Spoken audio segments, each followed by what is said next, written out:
I shot something in the Montana wilderness 20 minutes ago and it screamed. Not the bleat of a wounded deer. Not the shriek of an elk going down. Not any sound I have heard in 30 years of hunting this country or any country. It screamed the way a person screams.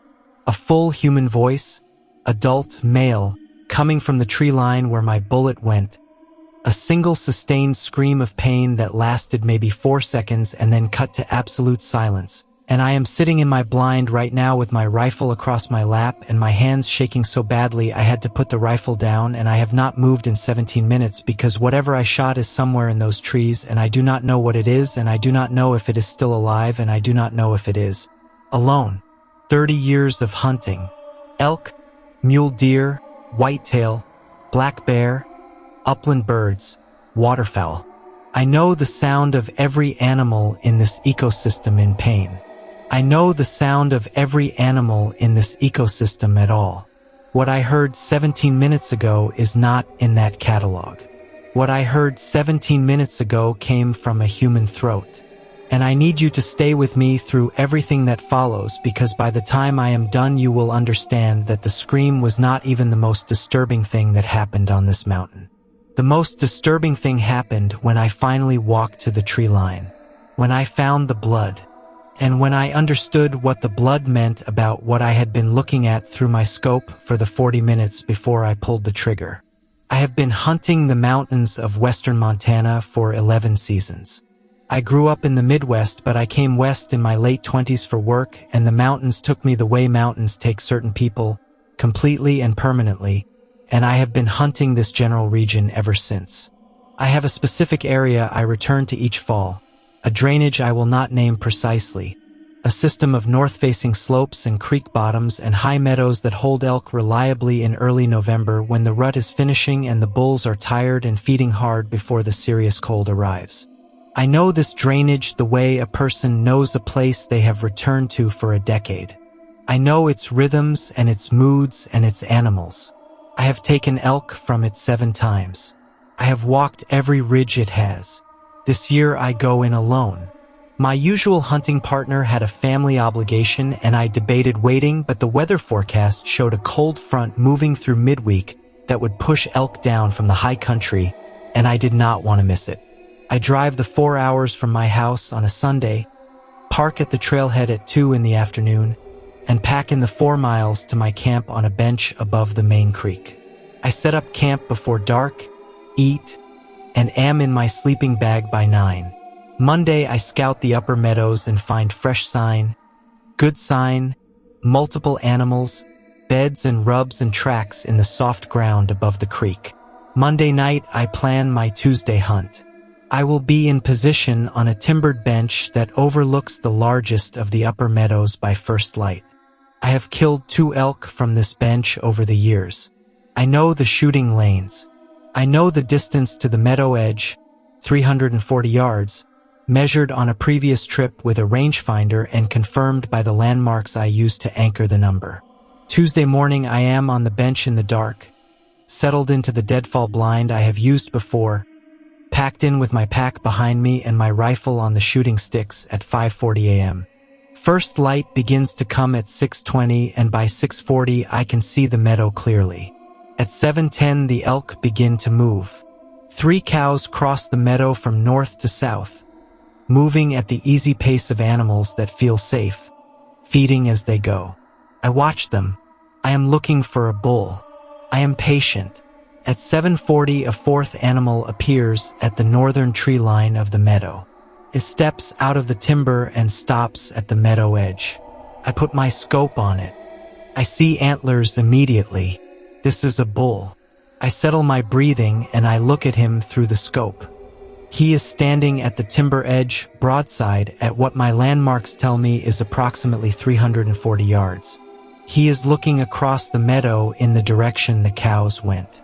I look at him carefully.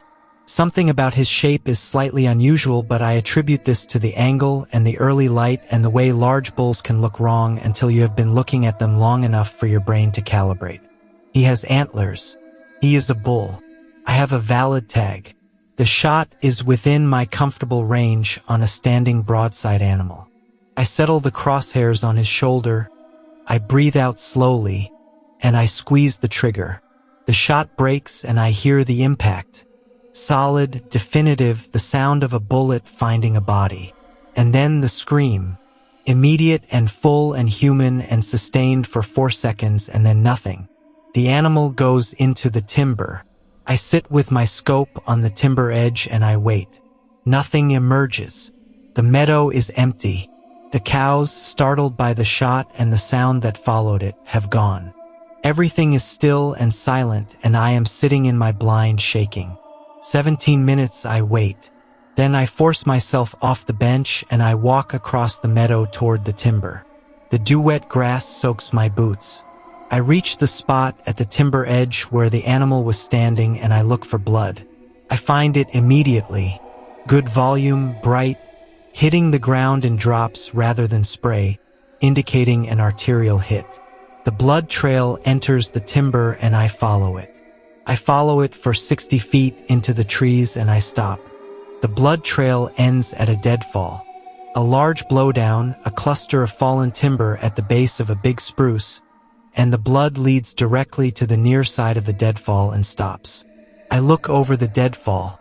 No animal on the other side. I look around the deadfall. No animal visible in any direction. The blood simply ends at the near face of the deadfall.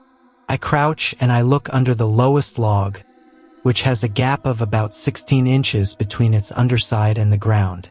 The gap is too small for an elk to pass through. It is the right size for a person. I shine my light into the gap. The ground under the log on the other side shows the blood continuing, smeared on the dirt, moving away from me, through the gap on the far side of the deadfall. I go around the deadfall.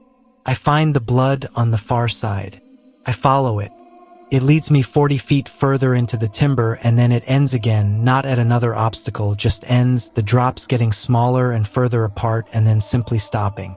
I am standing in the timber 40 feet past the deadfall on a carpet of old needles with no blood ahead of me and no animal visible. I look around me in a full 360 degrees. Nothing. Silence. The timber stands in all directions. I look at the tracks.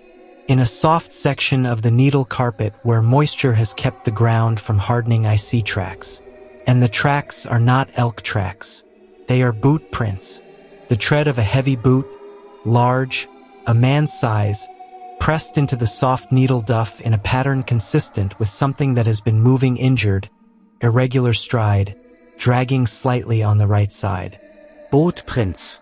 Coming from the direction of the deadfall and continuing into the timber and then reaching ground that is too hard and dry to hold them and disappearing.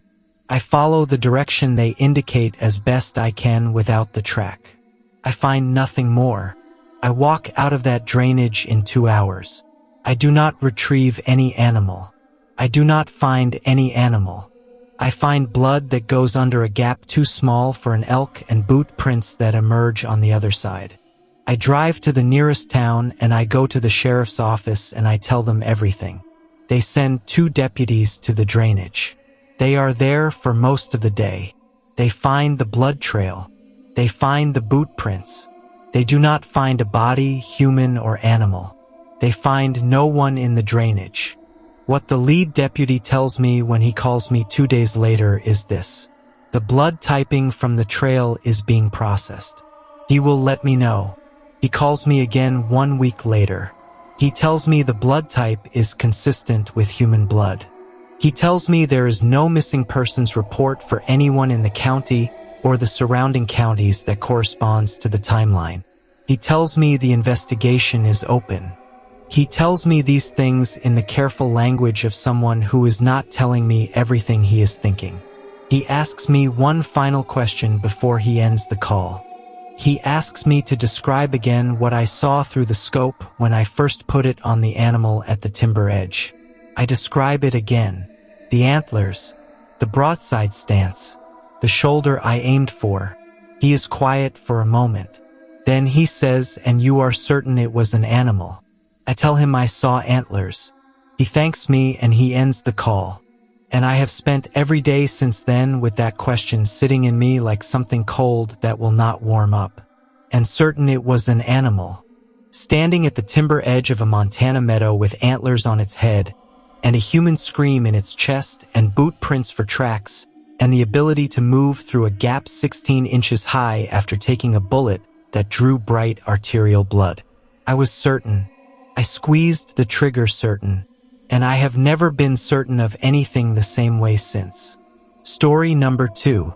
There is a missing persons flyer stapled to a tree, and the photograph on it is my face and the name on it is my name, and it says I have been missing since a date that was 11 days ago, and I am standing here looking at it in a forest I drove to voluntarily this morning, and I am not missing. I am here. I am present. I drove here in my own car from my own house where I slept last night, and I have my phone and my wallet, and every ordinary piece of my life is intact and accounted for, and yet someone filed a missing persons report on me 11 days ago and printed flyers with my photograph and my name and an 800 number and stapled them to trees in this forest, and I did not know I was missing. I did not know because no one told me. No one in my life told me that they thought I was gone. And that is the part that opens the floor beneath everything you thought was solid. Not the flyer, not my photograph on a missing person's notice, but the question of who filed it, who looked at my life from the outside and concluded I was gone, who knows something about my life that I do not know, and who has been watching me closely enough to notice when they believed I had disappeared. Stay with me through every moment of this. Because what I find when I track the report backward, when I find out who filed it and why, is the most disturbing answer I have ever received to a question I wish I had never asked. I am 34 years old, and I live alone in a house I rent in a mid-sized city. I work remotely, software development, which means I spend most of my days at home in front of a screen, and my human contact on any given day is largely digital. I have friends, a handful of close ones. I have family at a distance. I have the ordinary social architecture of a person in their mid-30s who is not isolated but is also genuinely comfortable with significant amounts of solitude. I am not someone who checks in with people on a schedule. I am not someone whose absence would be noted quickly. This fact has never troubled me until the morning I find my face on a flyer stapled to a tree. It is a Saturday in October, and I have driven 40 minutes from my house to a state forest I visit several times a year for day hikes. I go alone. I have been going to this forest alone for 2 years. It is one of those places that resets something in me, the particular quiet of it, the specific quality of light through the canopy in the fall. I park at the main lot and I start on my usual trail, and I am 20 minutes in, moving at a good pace, when I see the flyer. It is on a trailside oak about 4 feet off the path at eye height, stapled at the 4 corners, facing the trail so that anyone walking past will see it. The paper is weathered at the edges but not destroyed, consistent with being out here for roughly 1 to 2 weeks. The photograph is a clear headshot. It is my face, my exact face. A photograph I recognize, a photograph from my LinkedIn profile that I updated 14 months ago. I stop on the trail and I look at the flyer for a long time before I touch it. I read every word on it. My full name, the date I was reported missing 11 days ago, a Wednesday. A physical description that matches me precisely: height, weight, hair, eye color. The last known location listed is my home address. My actual home address, the correct street, the correct city. And an 800 number to call with information. A National Missing Persons Registry number at the bottom corner. I take the flyer off the tree. I take photographs of it first for photographs from different angles, and then I take it off the tree and I hold it and I walk back to my car and I sit in the driver's seat and I call the 800 number on the flyer. A representative answers, calm and professional, and I tell her my name and I tell her I am looking at a missing persons flyer with my photograph and my name on it, and I am not missing. She asks me to verify my name and date of birth, and I do. She looks at the report. She tells me the report was filed 11 days ago by a concerned party. I ask her who filed it. She tells me she cannot disclose the identity of the reporting party directly, but that she can connect me with the law enforcement jurisdiction that has the active report. which is the police department of my city, and that I should contact them to have the report resolved. I write down the report number, and I call my city's police non-emergency line. The officer I speak to is efficient, and he pulls the report and he confirms it exists, and he confirms it was filed 11 days ago. He tells me I need to come into the station with valid identification to officially close the report. I ask him who filed it. He tells me the filing party listed themselves as an anonymous concerned citizen and provided the report online through the department's community tip portal. Filed anonymously, with my photograph, with my correct home address, with my accurate physical description, by someone who knows what I look like and where I live, and who submitted a formal missing persons report on me on a specific Wednesday 11 days ago, and did so without their identity being attached to it. I go to the station that afternoon. I show my ID. The report is closed. The officer who handles the closure is a woman, and she is thorough and professional, and before I leave she asks me if I have any idea who might have filed the report. I tell her I do not. She asks if anyone in my life would have reason to believe I was missing on that specific Wednesday. I think about it carefully. Nothing. I was at home that Wednesday. I worked from my desk. I ordered food delivery in the evening. I was present and accounted for in my own life in every way. She asks if I have any reason to believe someone has been observing my movements or monitoring my routine. And I say no, and then I stop. And I say actually, and I tell her about something I noticed 3 weeks ago that I had dismissed. 3 weeks ago, I noticed a car parked on my street that I did not recognize. This alone means nothing in a residential neighborhood. But I noticed it because it was parked at the same position on 3 separate days at different times, and on the third day when I happened to look at it as I walked past on my way to the mailbox, the car was occupied. Person was in the driver's seat. I could not see their face clearly. I noticed the car was occupied, and I noted it, and I went inside, and I did not think about it again until this moment in the police station. I described the car to the officer, the make and approximate year and the color, and she writes it down, and she tells me they will make note of it, and she gives me a card with a case number, and she tells me to contact them if I notice anything further that concerns me. 48 hours later, I find the second flyer. Not in the state forest. On a telephone pole 2 blocks from my house. Same photograph, same text, same report number, which means it was printed before I had the report closed, before last Saturday, meaning this person printed multiple flyers and distributed them in multiple locations before I found the first one. My neighborhood, 2 blocks from my house. My face on a pole 2 blocks from where I sleep. I call the officer and I tell her, and she comes to see the flyer in person, and she photographs it, and she asks me to walk her around the neighborhood and show her any other locations I have seen anything unusual. As we walk, I find a third flyer. Different pole. 3 blocks in the other direction. 3 flyers. My face. My address. My name. Distributed in a radius around my house by someone who knows exactly where I live and who has been close enough to my life, close enough to my routine, to determine a specific day on which they believed I was no longer there.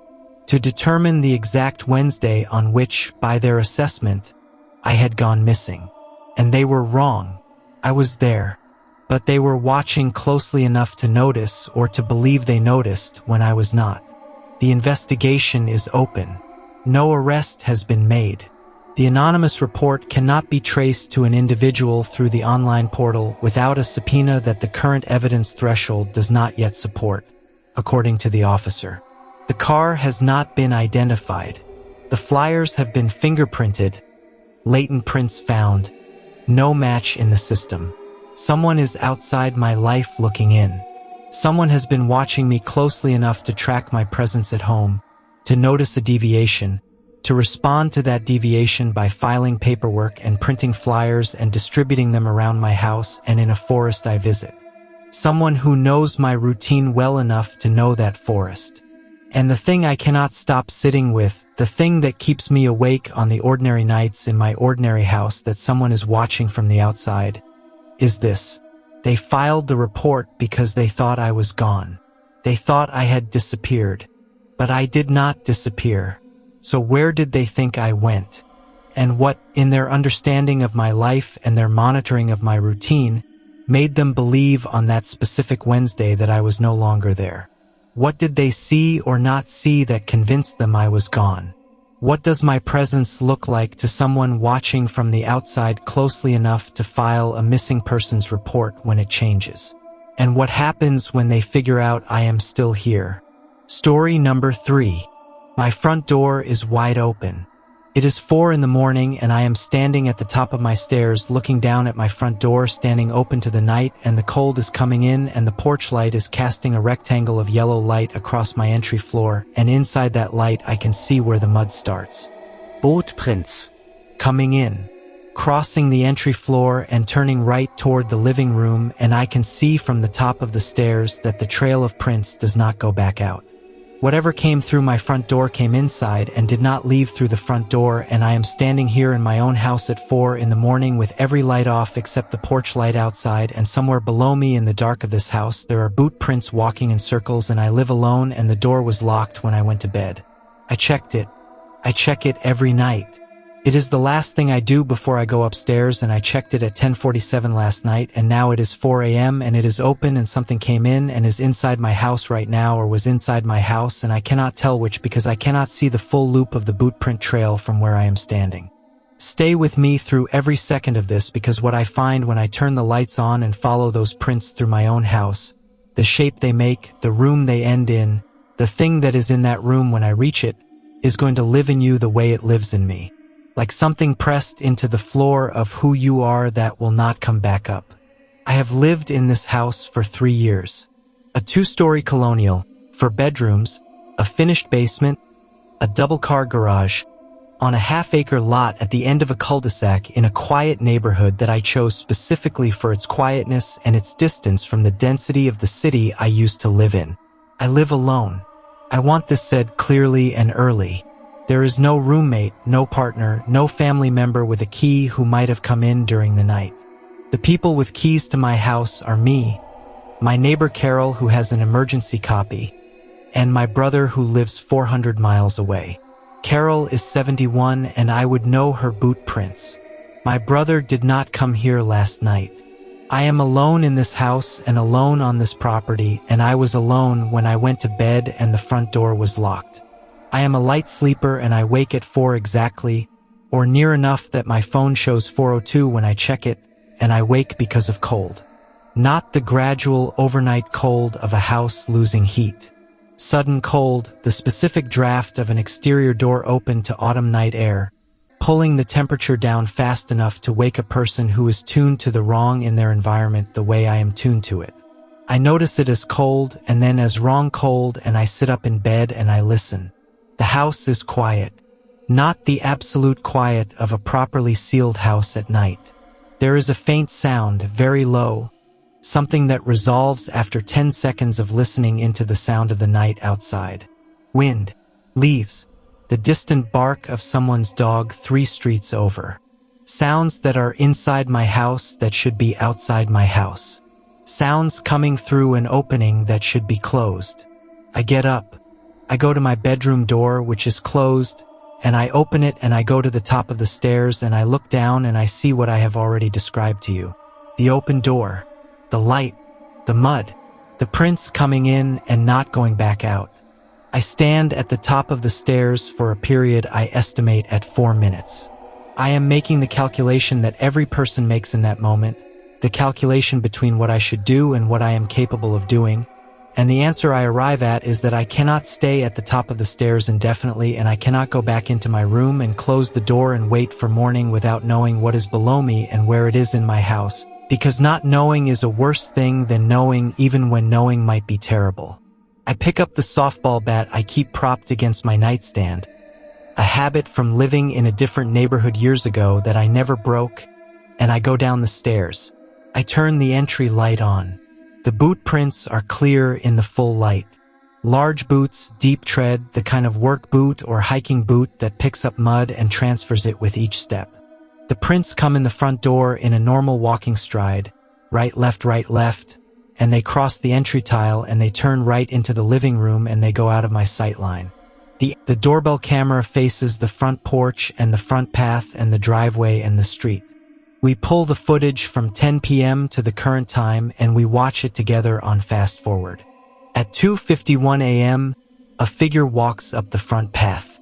The camera angle and the way the porch light falls gives us a clear image of the figure from the chest down. Dark work pants, heavy boots, muddy, moving with an unhurried, deliberate pace. The figure reaches the front door and the camera loses the top of the figure beyond its viewing angle. The door opens at 2:51 and the figure enters. We watch the footage. 2:51, 2:52. The time counter runs. The door stands open on the camera, the porch light visible, the night behind it. The counter runs to 3:40. 49 minutes, the front door stands open on my doorbell camera. Then the figure exits, walks back down the front path at 3:40. Same unhurried pace, reaches the sidewalk and turns left and the camera loses them. The officer scrubs back to the exit frame and pauses it on the best image of the figure we have. Chest down, boots, dark pants, and in the figure's right hand, held at the side, something the officer stares at for a long time before he says anything. He asks me if I have a baseball bat. I tell him I have a softball bat. Upstairs. He asks me to go get it. I go upstairs and I go to my nightstand and the bat is not there. The bat I carried downstairs and then set on the kitchen counter when I went to the basement door and then left in the kitchen when I went to my car. The bat is not in the kitchen when we check. The bat is gone. The figure in the footage is carrying my bat in their right hand when they walk back down the front path at 3:40 in the morning. They came into my house, they circled my living room 4 times, they sat at my dining table, they walked to my basement door, and when they left they took my bat. They knew where it was. They knew it was upstairs by my nightstand. Or they found it when they went through my house in the dark while I slept above them.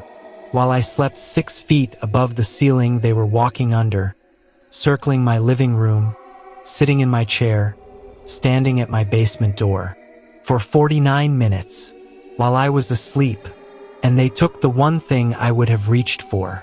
And they walked out at 3:40 and I woke at 4 and found the door open. And in the 20 minutes between 3:40 and 4 o'clock when I woke up they were somewhere. Out there in the dark. Maybe gone. Maybe not. Maybe standing at the end of the cul-de-sac in the dark watching my house. Watching the door they left open. Watching for the lights to come on upstairs. Knowing exactly what I would find when I came to the top of the stairs. Knowing I would find their trail. Knowing I would follow it. Knowing it would lead me to the basement door. And knowing that the whole time, while I stood at that basement door in the dark deciding whether to open it, they were already gone. They took my bat and they were gone. But they have not been back. Yet. And that word is the one I live with now. Yet. Every night when I check the front door lock. Every night when I put a new bat by my nightstand. Every night when I lie in the dark above the ceiling they walked under. Yet. Not again. Not never.